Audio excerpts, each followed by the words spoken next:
ผมไม่เคยมีโอกาสพูดกับหลวงพ่อมาหาก็มีคนหมายนะคำฟ้าคงจะแปลก็ยากเหมือนกันก็ไม่เข้าใจเรื่องเราที่เรานี่เหมือนกันเข้าใจแล้วคำฟ้ามันไปด้วยกันผมจะหาโอกาสหลวงพ่อที่พูดเมื่อกี้นี้ว่าให้ทำจิตแค่สงบพอสมควรแล้วก็พิจารณาสังขารมีการพิจารณาสังขารอย่างนี้ที่ได้ยินองค์พ่อพูดหลายครั้งแล้วเป็นต้นพิจารณาอาการ32อันนี้ใช้สัญญาคือความคิดความปรุงแต่งมันสามารถที่จะให้เกิดวิปัสสนาจริงได้ใช่ต้องใช้มันก่อนต้องใช้อันนี้มันก่อนเริ่มมันก่อนถ้าหากว่ามันตามความเป็นจริงมาเรื่องความรู้สึกนึกคิดทั้งนี้ไม่ใช่ทั้งนั้นเนี่ยไม่ใช่ทั้งนั้นครับแต่พูดไปถึงโน้นมันไม่ใช่ความนึกคิดดีคิดชั่วคิดไม่ใช่ทั้งนั้นถ้าใช่มันจะหมดมันต้องทำให้มันหมดอันนี้แต่เราคิดให้คนฟังเราพูดให้คนพูดให้เด็กฟังเรื่องทำอย่างนั้นอย่างนั้นอย่างนั้นถ้าความเป็นจริงถ้าถึงที่สุดแล้วไม่เหลือครับอันนี้มันไม่เหลืออย่าตามสังขารอย่าตามความปรุงแต่งเราเห็นสังขารคือความปรุงแต่งมาเป็นตัวปัญญา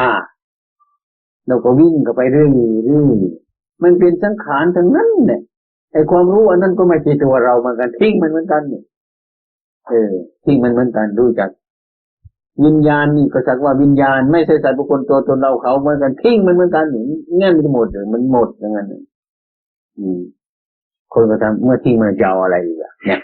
ไปอีกละมันลำบากนะ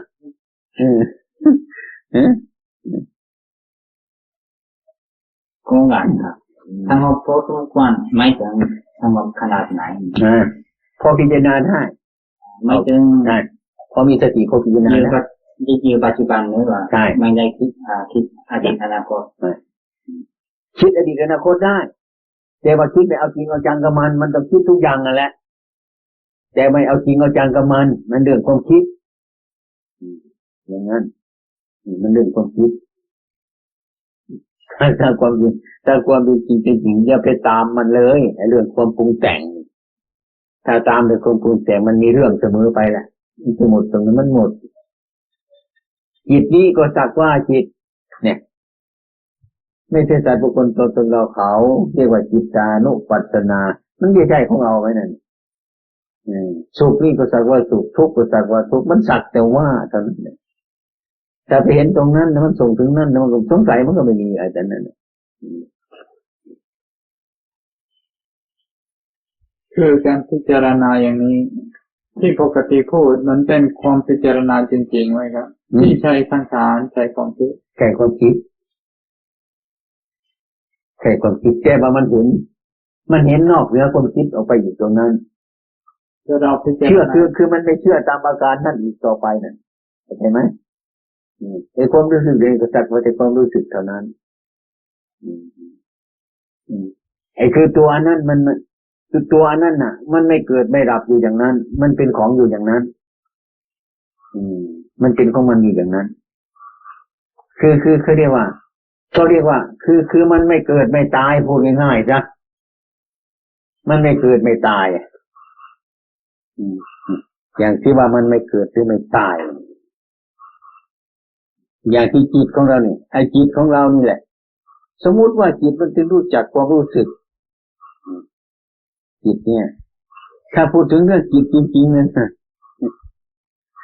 อะไรที่มันเหนือกว่าจิตไปนั่นน่ะไอ้จิตนี่มันเกิดมาจากอะไรเนี่ยเราจึงกำหนดว่าจิตมันเกิดแต่มันดับมันเกิดแต่มันดับมันเกิดแต่มันดับมันเกิดแต่มันดับจิตนี้อันนี้มันไม่ใช่ดวงจิตแต่ที่มันเกิดดับอยู่อย่างเนี้ยมันเป็นความรู้สึกอันหนึ่งไอ้สิ่งทั้งหลายนั้นที่มันเป็นความจริงนั่นมันไม่เกิดไม่ดับของมันจะอยู่อย่างนั้นแต่สิ่งนี้มันไปผ่านกันเป็นเรื่องที่เกิดดับแล้วมาเรียกสิ่งที่นี่มาว่ามันเป็นจิตโดยฐานที่สมมุติ ถ้ามันเป็นฐานที่สมมติมาเชื่อจิตเจ้าของมันเป็นอย่างนั้นยังกับพ่อจิตอะไรมันพ่อจิตไอ้จิตมันมาจากไหนอีกเล่าอย่างนี้เชื่อใจจิตมานี่นานเนี่ยมันไม่สบายเลยนี่ใช่ไหมแต่ครั้งแรกก็รู้จักอนิจจังทุกขังตาเรื่องของจิตแต่ว่าความเป็นจริงมันก็ไม่มีอะไรมันหมดมันว่างนั่นแหละบอกยังไงมันว่างไอ้สิ่งที่จิตที่มันเกิดมาอาศัยอยู่นั่นที่มันไม่เกิดไม่ดับอะไรที่มันเกิดมันดับคืออาศัยสัญญาสังขารความปรุงแต่งเราเห็นว่าพิจารณาแล้วอันนี้มันเป็นสัญญานี่นั่นอันนี้มันเป็นปัญญาเดินมาจับเอาสังขารนี่เป็นปัญญาไม่ใช่ปัญญาแท้จริงถ้าปัญญาแท้จริงมันหมดเรื่องมันหมดเรื่องมันรู้แล้วมันหมดเรื่องมันหมดเรื่องแต่ว่าไอ้สังขารความปรุงแต่งมันมีอยู่แต่เราไม่ตามมันไปแต่เราไม่ตามมันความรู้สึกรู้มันแต่เราไม่ตามมันอันนั้นไม่ใช่ทางแล้วมันรู้อยู่อย่างนี้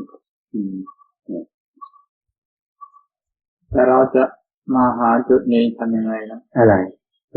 จุดนี้ที่เป็นจิตแท้แล้วก็ตามที่จิตของเรานี่ได้ก่อนตามที่จิตของเรานี่เห็นว่ามันไม่แน่ไม่เที่ยงให้มันเห็นชัดของมันนี่มันเหมือนมันไม่มีที่เอามันก็วางอันนี้จิตเองมันก็วางจิตอันนี้รู้เรื่องของมันก็วางจิตอันนี้หมดจิตที่จะต้องปรุงแต่งมันแล้วแต่มันก็ไม่ได้สงสัยอะไรทั้งหลายเหล่านี้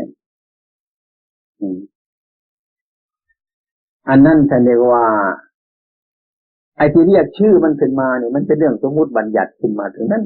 สมมุติให้คนรู้จักธรรมชาติอันนั้นมันเป็นของมันอยู่อย่างนั้นอย่างที่มันเป็นพืชที่ไอ้ตัวที่มันบนอยู่ข้างบนเนี่ยไอ้ตัวนี้มันเป็นพืชมันเป็นไม่เกิดไม่ดับมันเป็นพืชอยู่อย่างนี้ตัวที่มันเกิดเป็นมันวิ่งอยู่ข้างบน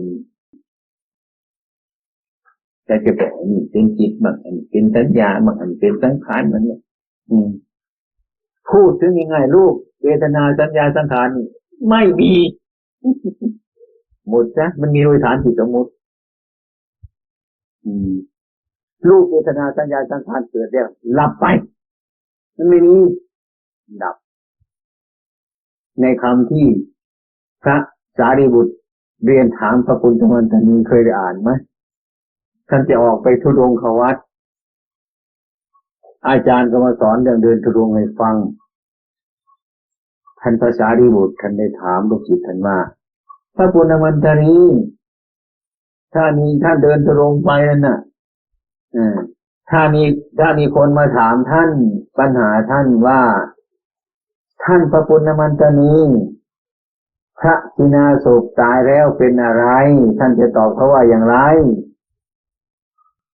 คือตัวนี้มันมีอยู่แล้วข้าพระองค์กระผมจะตอบเขาว่ารูปเวทนาสัญญาสังขารวิญญาณเกิดแล้วดับไปก็หมดเท่านั้นเนี่ย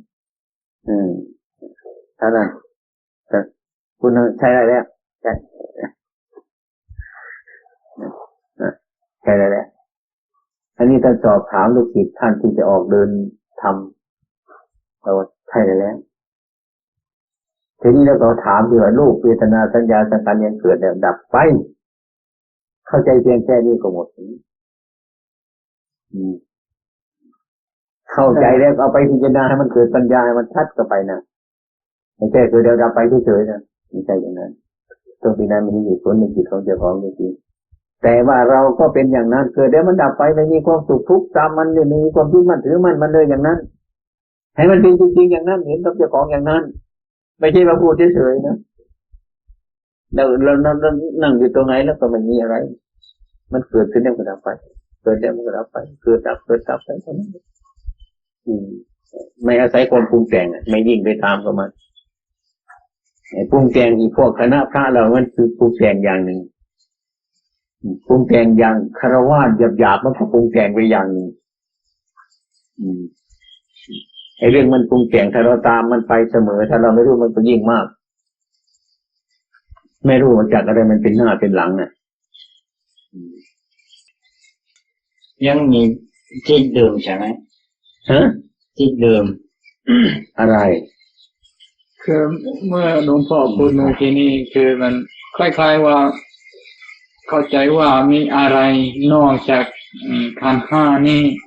มีอะไรอีก คือหลวงพ่อพูดคล้ายๆว่ามีอะไรสิ่งใดสิ่งหนึ่ง ใช่ จะเรียกอะไรจะเป็นจิตเดิมหรือจะเป็น ไม่เรียกอะไรมันหมดแค่นั้นน่ะเขาเรียกว่ามันของเดิม มันหมดตรงนั้นมันหมดของเดิมมันหมด มันจะเรียกว่าจิตเดิมหรือว่า สมมุติก็ได้ สมมุติก็ได้ ถ้าไม่สมมุติก็ไม่ต้องพูดกัน มันไม่มีคำที่จะพูดกันเนี่ย มันไม่มีเรื่องมันของเดิมของเก่าเนี่ยไม่มีอะไรแล้วอย่างนั้น ไม่ได้มีอะไรอ่ะที่ได้พูดกันมันสมมุติทุกอย่างนั่นแหละของเก่าของใหม่มันก็เรื่องสมมุติทั้งนั้นไม่มีสมมุติก็ไม่รู้เรื่องกันนั่งเฉยๆก็ไม่รู้เรื่องกันแต่ให้เรารู้จักอย่างนั้น ถึงขนาดนี้ก็จำเป็นที่จะสมาธิหรือว่าสติขนาดไหน ฮะ ถึงขนาดนี้ เป็นไหน มีสมาธิขนาดไหน โอ้ยมันมีควบคุมไปของมันแล้วป่านนี้ไม่มีสมาธิจะทำไง ไม่มีสมาธิมันมาถึงขนาดนี้หรอกขนาดที่พอดูได้พอมีปัญญาเกิดขึ้นมาได้ไม่รู้จักว่าขนาดไหนเลยเว้ยจิตสงบขนาดไหนเอาขนาดที่มันไม่สงสัยเท่านั้นแหละเว้ยหมดเท่านั้นแหละ นี่ถ้าถามแล้วมันก็เป็นอย่างนั้น นี่หลวงพ่อจิตเดิมกับผู้รู้อันเดียวกันหรือเปล่าจิตเดิม ไม่ใช่ผู้รู้นี่มันแปลไปได้นี่นะผู้รู้นี่มันแปลไปได้คือความรู้สึกของเราเนี่ยผู้รู้นี่มันมีทุกคนผู้รู้ จิตเดิมมันมีทุกคน ฮะ จิตเดิมมีทุกคน มันมีทุกคนนั่นแหละแต่ผู้รู้มันมีทุกคนมันไม่จบเรื่องมันผู้รู้นั่นน่ะ ทั้งสองมีทุกคน ใช่มีทุกคนแต่ยังค้นไม่ถึงมัน ผู้รู้ก็ยังมีตัวมีตนหรือ ไม่มีความรู้สึกมันมีมาตั้งแต่เกิดมานั่น แต่เวลานอนหลับสนิทยังมีผู้รู้หรือเปล่า ฮะ เวลานอนหลับสนิทมีผู้รู้หรือเปล่า มันก็มีหยุดเข้ามาแล้วนั่นทุกภวังค์จิตจบแต่มันดับเลยเนาะ นี่เป็นภาวะ ภวังค์คนนอน อันนี้ อันนี้อาจารย์ศึกษาไปมันก็ยุ่งไปเรื่อยๆไม่มีทางจบหรอกอันนี้มันยุ่งไปเรื่อยๆอันนี้ทำนี่ไม่ใช่ว่ามันจะไปรู้แจ้งเพราะบุคคลอื่นบอกเราก็รู้กันอยู่แล้วแต่มาถามให้มันจริงๆจังๆอันนี้มันอย่างนั้นจริงๆมันไม่ได้อันนี้มันไม่ได้อันนี้มันเป็นปัจจตังจริงๆอันนี้